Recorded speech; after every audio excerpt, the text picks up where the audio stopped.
But I don't think that any of the leaders, except possibly John Lewis on the SNCC people, really feel that way at all. I think one of the things are hard to handle. I mean, we've been having them all over the country.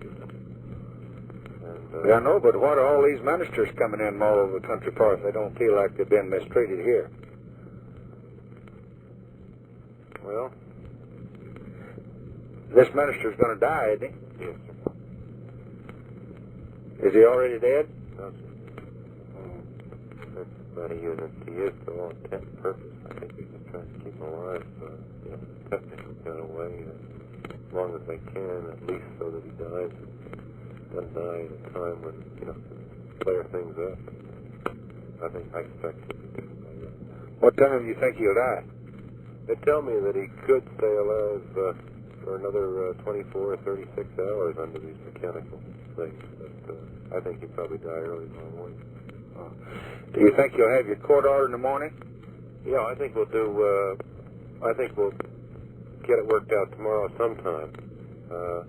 I think the judge is going to be pretty good. He's not going to embarrass King on this. He's not going to find that King was in violation of any laws.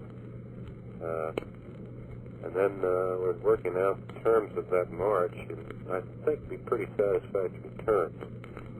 Then, as I told Bill Moyers, King has accepted the idea that if this minister dies, that the Selma Montgomery March, or what they're going to call a march, is going to be in his honor. Now, that'll do a lot to relieve the other demonstrations people would feel they have to make about this. And in addition, we'll give a funereal quality to it. Feel like going to church, and that'll keep the rowdies down. I think that's a good idea. All right. Now, I think we'll do something with the ministers to... I think Bill ought to talk to some of them tonight and get the feel, and then maybe you and Bill, or you and Lee White and Bill ought to invite some of them in the morning to take this heat off and to explain to them what's behind our reasoning and our thinking, and I think particularly yours and the Vice President's and Bill's any way that you can to get me out of the line of fire as much as we can.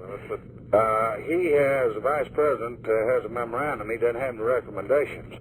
But he's just transmitting. That's about all he's done. And we need to have somebody say to him. Now, federal marshals were not dispatched to the area to arrest persons attacking federal officials because there weren't any federal officials being attacked, were they? No, we have one FBI fellow.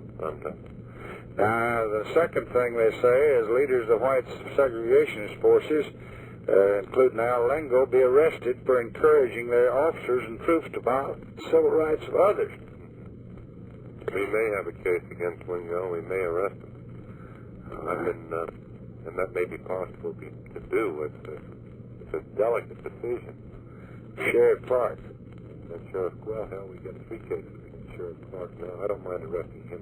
Have they already been brought? Yes, sir. But these are cases over the past 8 months against Clark, and we're waiting a decision, which we ought to get momentarily from the Court of Appeals in one of those. I don't really mind. I'm a little more reluctant with Lingo because it touches the governor more. I just sent 7 more lawyers down there to go over all this evidence and pictures and whatnot, see what we could do on this. Well, I think you ought to say in response to this now, we've got 3 cases against Clark already in the courts. I don't suppose you all know that. I've got 7 lawyers going over this evidence, and it's not something that the president does. He doesn't go after white segregationists or white integrationists. It's a matter that we follow law and order here.